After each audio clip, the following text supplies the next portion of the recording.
Pagi, Bu. Gimana kabarnya? Sehat, Bu. Kurang semangat. Gimana kabarnya? Sehat, Bu. Baiklah, sebelum kita memulai pelajaran kita terlebih dahulu berdoa dulu yang dipimpin oleh Dewi. Coba nak, pimpin dulu. Baiklah teman-teman, untuk memulai proses belajar kita pada pagi hari ini, ada baiknya kita berdoa menurut agama dan kepercayaan kita masing-masing. Doa dimulai. Oke. Baiklah. Siapa di sini ketua kelas kita, nak? Saya, Bu. Oh iya, Sinta. Berapa orang kita yang hadir, nak? 30, Bu. Itu hadir semua, Pak. Ada yang sakit, ada yang alpa. Izin 1, Bu. Oke, Ibu dulu nanti yang absen ya. Nanti saya serahkan ke kamu ya, nak ya. Saya absen terlebih dahulu ya, nak ya. Ade. Hadir, Bu. Hadir. Dewi. Hadir, Bu. Sinta. Hadir, Bu. Eka. Izin, Bu. Alasannya apa, nak? Pergi ke rumah keluarga, Bu. Oh, pergi ke rumah. Ada suratnya, nak? Ada, Bu, sama sekretaris. Baiklah, nak. Untuk Ibu peringati kembali untuk kamu semua. Kamu semua itu janganlah banyak-banyak absennya. Karena nanti kalau udah kenaikan kelas, absen kamu akan dihitung. Dan itu untuk menjamin kamu naik kelas atau tidak. Baiklah anak-anak, sebelum kita mulai pelajaran kita buka dulu bukunya halaman 150. Yang dimana kita akan mengkaji atau membahas tentang teks eksposisi. Dan Ibu akan menerangkannya supaya kamu dapat mengerti dan memahaminya. Baiklah anak-anak, hari ini kita mempelajari tentang teks eksposisi. Ada yang tahu teks eksposisi itu apa? Kan sebelum kita masuk hari ini, kan Ibu sudah sampaikan kepada kamu semua. Cobalah pelajari dan pahami dan baca tentang teks eksposisi, dan hari ini kita mempelajari atau mengkaji apa itu yang dimaksud dengan teks eksposisi. Ada yang sudah membacanya? Sepertinya belum ada yang membaca ya. Kayaknya diam semua. Baiklah, Ibu akan memaparkan atau mengkaji tentang teks eksposisi. Pernahkah kamu mendengar seorang sedang mengungkapkan pandangan atau pendapat tentang sesuatu? Belum, Bu. Teks eksposisi adalah paragraf atau karangan yang terkandung sejumlah informasi dan pengetahuan yang dapat disajikan secara singkat, padat, dan akurat. Jadi, setelah kita mengetahui pengertian dari teks eksposisi itu, ada juga eksposisi itu dibagi menjadi lain. Eksposisi itu biasanya digunakan seseorang untuk menyajikan gagasan. Gagasan tersebut dikaji oleh penulis atau pembicara berdasarkan sudut pandang yang tertentu. Baiklah, teks eksposisi itu juga mempunyai tujuan. Dan tujuan teks eksposisi itu adalah untuk menjelaskan sebuah informasi tertentu supaya dapat menimba ilmu, pengetahuan membaca, sehingga dengan membaca teks eksposisi, maka pembaca akan mendapatkan sumber pengetahuan secara rinci dari suatu hal atau kejadian yang telah dibacanya atau didengarnya. Selanjutnya, Ibu akan menjelaskan atau menyebutkan ciri-ciri dari teks eksposisi. Yang pertama itu singkat dan padat. Yang kedua, gaya informasi yang mengajak. Yang ketiga, penyampaian lugas dan baku. Yang keempat, menjelaskan informasi-informasi pengetahuan. Yang kelima, tidak memihak. Dan yang keenam, bersifat objektif dan netral. Dan yang ketujuh, data yang akurat. Yang ke-8, dibuktikan fakta. Dan yang terakhir, 9, menjawab pertanyaan apa, siapa, kapan, di mana, mengapa, dan bagaimana. Berikut Ibu paparkan struktur teks eksposisi dan Ibu akan menulisnya di depan. Yang dimana kamu semua akan lebih tahu atau membandingkan teks eksposisi dengan teks lainnya. Baiklah, perhatikan ke depan, Ibu akan menulisnya struktur teks eksposisi. yang dimana struktur teks eksposisi itu terbagi menjadi 3, yaitu 1,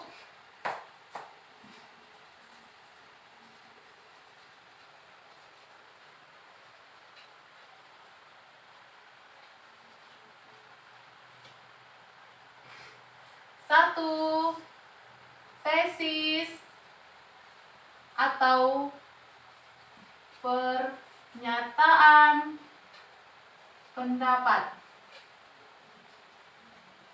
Yang dimana yang dimaksud dengan tesis, pernyataan atau pendapat itu yaitu bagian pembuka dalam teks eksposisi. Bagian tersebut berisi pendapat umum yang bisa disampaikan oleh penulis terhadap permasalahan yang diangkat di dalam teks eksposisi tersebut. Yang kedua di dalam struktur teks eksposisi itu ialah kedua, argumentasi. Yang dimana argumentasi ini ialah merupakan unsur penjelasan untuk mendukung tesis yang disampaikan. Argumentasi dapat berupa alasan logis, data hasil temuan, fakta-fakta, bahkan pernyataan para ahli. Argumen yang baik harus mampu mendukung pendapat yang disampaikan oleh penulis. Yang ketiga di dalam struktur eksposisi ini ialah penegasan ulang. Yang dimana penegasan ulang ini yang dimaksud ialah bagian yang bertujuan menegaskan pendapat awal serta menambah rekomendasi atau saran terhadap permasalahan yang diangkat. Selanjutnya, setelah kita mengetahui unsur teks eksposisi ini, ada juga di dalam unsur teks eksposisi ini ada juga unsur kebahasaan teks eksposisi, yang dimana unsur kebahasaan teks eksposisi ini terbagi menjadi beberapa bagian. Yang pertama, pronomina, bisa dibilang kata ganti. Pronomina ini terbagi menjadi 2, yaitu pronomina persona atau bisa disebut kata ganti orang. Contohnya bisa Ibu buatkan seperti ia, dia, Anda, kamu, aku, saudara, dan mereka. Dan yang kedua itu pronomina non persona, yang dimana bisa disebut dengan bukan orang. Pronomina ini penunjuk seperti ini, itu, sini, situ, dan sana. Pronomina ini sebagai penanya. Contohnya bisa Ibu berikan seperti apa, mana, dan siapa. Verba. Nomina verba ini merupakan kata yang mengacu pada benda, baik nyata maupun abstrak. Dalam kalimat berkedudukan sebagai subjek, dilihat dari bentuk dan maknanya. Ada yang berbentuk nomina dasar maupun nomina turunan. Nomina dasar bisa Ibu berikan contohnya.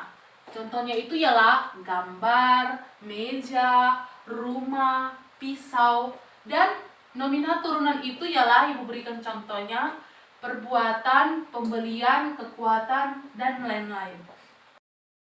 Baiklah, setelah Ibu tadi menjabarkan atau menjelaskan tentang teks eksposisi itu, dan Ibu akan memberikan beberapa contoh supaya kamu semua dapat mengerti dan memahami apa tentang teks eksposisi itu, dan Ibu akan memberikan contohnya. Yang pertama di mana teks pohon pisang. Mengapa Ibu ambil contoh tentang teks pohon pisang tersebut? Di mana di dalam setelah Ibu menjelaskan tentang teks eksposisi tersebut, Ibu akan memberikan contohnya supaya kamu dapat lebih mengerti, memahami, dan mengingat bagaimana teks eksposisi tersebut dan contohnya. Yang dimana contohnya itu ialah teks manfaat lidah buaya, yang dimana di dalam teks manfaat lidah buaya ini terdapat tesis, argumentasi, dan penegasan ulang. Setelah kamu dapat memilah dari bagian-bagian tersebut, berarti kamu sudah mengerti dan memahami dari materi kita, yaitu teks eksposisi. Demikian hasil pembelajaran kita hari ini, dan Ibu akan memberikan tugas kepada kalian semua yang terdapat di halaman 170. Baiklah, tugas tersebut dikumpulkan di pertemuan berikutnya. Ini semua harus dikerjakan, tidak boleh ada yang tidak mengerjakan. Mengerti? Mengerti, Bu. Baiklah, demikian hasil belajar kita pada hari ini. Semoga kamu dapat mengerti dan memahami apa yang Ibu sampaikan tadi, dan semoga bermanfaat bagi kalian semua. Terima kasih dan selamat pagi. Pagi, Bu.